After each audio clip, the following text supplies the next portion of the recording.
16 বছর দেশের ক্ষমতা একজনের কাছে কুক্ষিগত করা হয়েছে। বিচার বিভাগও স্বাধীন ছিল না। তাই দেশ পরিচালনায় রাষ্ট্রপতি ও প্রধানমন্ত্রীর ক্ষমতার মধ্যে ভারসাম্য থাকা জরুরি, যে কারণে দেশে গণভোটের প্রয়োজনীয়তা রয়েছে। সোমবার ইসলামিক ফাউন্ডেশন আয়োজিত কর্মশালায় এসব কথা বলেন বক্তারা।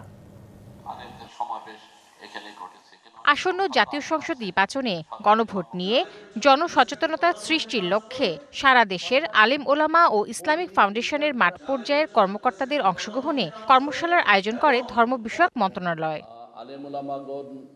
কর্মশালার উদ্বোধনী অনুষ্ঠানে নিজেদের মতামত তুলে ধরেন অংশগ্রহণকারীরা। দেশে রাষ্ট্রপতি ও প্রধানমন্ত্রীর ক্ষমতার মধ্যে ভারসাম্য না থাকলে ক্ষমতার অপব্যবহার ঠেকানো যাবে না বলে মনে করেন বক্তারা।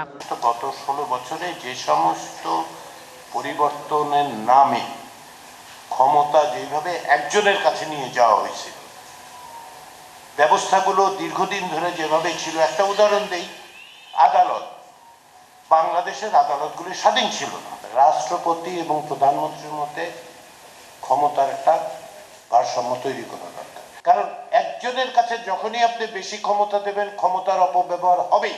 নতুন এবং ফিরে আসা গ্রাহকদের জন্য নগদে চলছে ক্যাশব্যাক সহ প্রতিদিন হাজারো উপহার জেতার সুযোগ। হবে আশা আর ফেরা, সারপ্রাইজ সেরা। লেভেল প্লেইং ফিল্ড বলে একটা কথা আছে, সকলে যেন সমানভাবে বিচরণ করতে পারে, সকলের কাছে যেতে পারে, সেই জিনিসটা আমরা নিশ্চিত করার চেষ্টা করব। কিন্তু শুধু আইন দিয়ে তো হবে না, আপনারা এই নৈতিক যে অবস্থানটা আপনাদের আছে সেটা খুব দয়া করে কাজে লাগাবেন। ধর্ম উপদেষ্টা বলেন, আলেমরা সমাজের শক্তির প্রতিরূপ, জনমত গঠনে তাদের ভূমিকা রাখতে হবে। তত্ত্বাবধায়ক সরকার, নির্বাচন কমিশন, সরকারি কর্ম কমিশন, পিএসসি গঠন করতে গেলে সরকারি দল এবং বিরোধী দল একসাথে মিলে করবে। এটা 54 বছরের ইতিহাসে কোনোদিন হয় নাই। ধর্ম মন্ত্রণালয় আলেমদের মতামতকে সবচেয়ে গুরুত্ব দিয়ে থাকে। এ সময় ইসলামিক ফাউন্ডেশনকে অধিদপ্তরে রূপান্তরের জন্য প্রস্তাব রাখতে মন্ত্রিপরিষদ সচিবকে অনুরোধ জানান উপদেষ্টা।